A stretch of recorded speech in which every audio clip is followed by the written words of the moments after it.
जय हिंद दोस्तों, मेरे इस चैनल में आप लोगों का स्वागत है। चलिए आज हम लोग प्रश्नावली 1.1 के चौथा नंबर प्रश्न को देखते हैं। चौथा नंबर क्या कहता है? यूक्लिड विभाजन प्रमेयिका का प्रयोग करके दर्शाइए कि किसी धनात्मक पूर्णांक का वर्ग किसी पूर्णांक m के लिए 3m या 3m प्लस m का रूप होता है। सबसे पहले हम क्या करेंगे, यूक्लिड विभाजन प्रमेयिका से बताना है इसको हम कैसे बना सकते हैं। तो इसको सबसे पहले करेंगे, देखिए सबसे पहले हम इसको क्या करेंगे, पहले कर लेंगे माना कि ए कोई धनात्मक पूर्णांक है, ए कोई धनात्मक पूर्णांक है। यहाँ हल लिख देंगे, हल से शुरू करते हैं। माना कि ए कोई क्या है, धनात्मक पूर्णांक है और बी बराबर 3m है तो 3 मान लेंगे, और बी बराबर 3m है। बी बराबर कितना बन रहे, 3m। अब लिखेंगे यूक्लिड विभाजन प्रमेयिका से, यूक्लिड विभाजन प्रमेयिका से। यूक्लिड विभाजन प्रमेयिका पे क्या होता है, ए बराबर B Q plus R. A के ए रहेगा, B Q plus R, B के बाद कितना आ गया 3, तो 3 क्यू प्लस आर। यह होगा जहाँ 0 के बड़ा या बराबर होगा क्या, आर, इससे बड़ा होगा बी। यहाँ जहाँ 0 के बड़ा या बराबर होगा आर, इससे बड़ा होगा बी। बी के बाद कितना है 3, बी के बाद कितना है तो 3। तो इसका मान आपको रखना होगा 0 से लेकर 3 के बीच में ही रखना होगा, इससे ज़्यादा आपको नहीं रखना होगा। देखो बोला यूक्लिड विभाजन प्रमेयिका का प्रयोग करके दर्शाए कि किसी धनात्मक पूर्णांक का वर्ग, क्या कह रहा है, वर्ग कह रहा है, वर्ग किसी पूर्णांक m के लिए 3m प्लस 1 के रूप में होता है। वर्ग कह रहा है तो दोनों तरफ वर्ग करने पर, दोनों तरफ वर्ग करने पर, दोनों तरफ वर्ग कर दीजिए।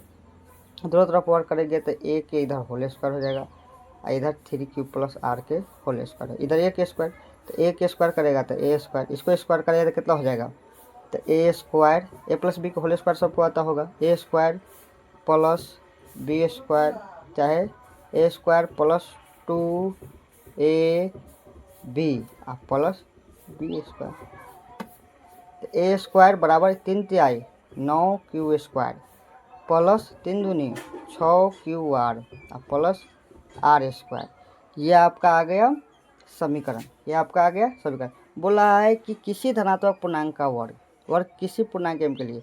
अब यहाँ से क्या कर लेंगे, r बराबर मान लेंगे, ये r बराबर मान लेंगे। चूँकि r बराबर क्या क्या मान सकते हैं, 0 1 2, उसके बाद हम 3 से छोटा होना चाहिए, तो यही तीनों मान सकते हैं, समझा कि नहीं। आप क्या करेंगे, हम लोग बारी बारी से इसमें अब r के मान इसमें आप पुट करो, r के बाद किसमें पुट करो, इसमें आप पुट करिए। तो लिखेंगे इसलिए r बराबर 0, इसमें रखेंगे इस वाला में, तो ए स्क्वायर बराबर 9q square plus 6qr plus R square. जहाँ जहाँ आर है वहाँ क्या रखे हैं, तो ए स्क्वायर बराबर 9 लिखो, 9q स्क्वायर प्लस 6q गुने आर का मान 0 प्लस 0 के स्क्वायर। तो ए स्क्वायर बराबर क्या हो जाएगा, 9q स्क्वायर के 9q स्क्वायर रह जाएगा, इसका 0 से गुणा करेगा तो 0, इसका भी 0, तो कोई अथी नहीं हुआ, समझ गया कि नहीं। तो 9 को हम क्या लिख सकते हैं, ए स्क्वायर बराबर 3 गुणे 3q स्क्वायर लिख सकते हैं, 3 गुणे 3q स्क्वायर, तो 3 के 3 और क्यू स्क्वायर के जगह पर हम मान लेंगे m। तो यहाँ लिखेंगे 3m हो गया, तो गुणा करेंगे तो क्या हो जाएगा 3m, जहाँ m एक पूर्णांक है, जहाँ m बराबर 3q स्क्वायर। ये हो गया समीकरण आपका 1। इस समीकरण 1 लिख लेंगे, जहाँ m एक पूर्णांक है, यहाँ लिख लेंगे जहाँ m एक पूर्णांक। इसको 2 बार 3 बार प्रैक्टिस कीजिएगा, अपने आ जाएगा पूर्णांक। फिर r बराबर 0 रख लिए, फिर r बराबर हम क्या रख लेंगे 1 रखिए, तो ए स्क्वायर बराबर 9q square plus 6qr plus R square. जहाँ जहाँ 9 क्यू² प्लस 6 क्यू गुनी आर के जगह पर 1 रखेंगे और आर के स्क्वायर। तो 9 क्यू² प्लस 6 क्यू प्लस कितना हो जाएगा 1, प्लस कितना हो जाएगा 1। इसमें क्या कॉमन ले सकते हैं देखिए, तो इसमें हम कॉमन ले सकते हैं, कितना कॉमन ले सकते हैं बताओ, 3 कॉमन लेगा तो 3 क्यू² प्लस 3 दूनी 6 2 क्यू प्लस 1। अब इसमें तो जगह नहीं है, इसको मिटा के लिखते हैं क्या, इसको हम मिटा देते हैं। एक लोग आप प्लेट देख लीजिए, इसको हम एक बार मिटा देते हैं, क्या कर लेते हैं, थोड़ा मिटा देते हैं तभी हटेगा। इसको हम मिटा देते हैं, इसको तो आप लोग नोट कर लीजिएगा पीछे से वीडियो में से, ठीक है। इसको हम मिटा देते हैं, क्या कर लेंगे, मिटा देंगे तभी बनेगा, नहीं तो नहीं बनेगा।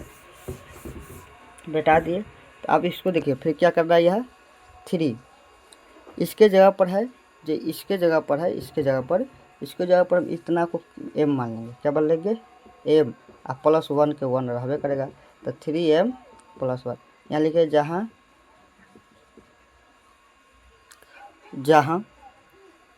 m बराबर क्या है, m बराबर क्या है 3 क्यू² प्लस 2 क्यू, यह हम m बराबर माने हैं। तो यह क्या हो जाएगा, जहाँ m एक पूर्णांक है, यह भी आ गया आपका समीकरण 2, समझ गए कि नहीं। तो इससे ऐसे इस बार आखिर लिख सकते हैं, यही बार वो चीज़ उल्टा हो गया, m बराबर यही बार लिखेंगे, क्या लिखेंगे, अच्छा m मान लिया, कोई दिक्कत नहीं है, यहाँ लिख लेंगे m बराबर 3 क्यू²। ये हो गया आपका समीकरण 2, एक समीकरण 1 और 2 हो गया। तो इसे हम लिखेंगे, हम पाते हैं कि समीकरण 1 2 3 से हम पाते हैं कि इसे लिखेंगे, समझ गया कि नहीं, लिखेंगे समीकरण 1 2 से हम पाते हैं कि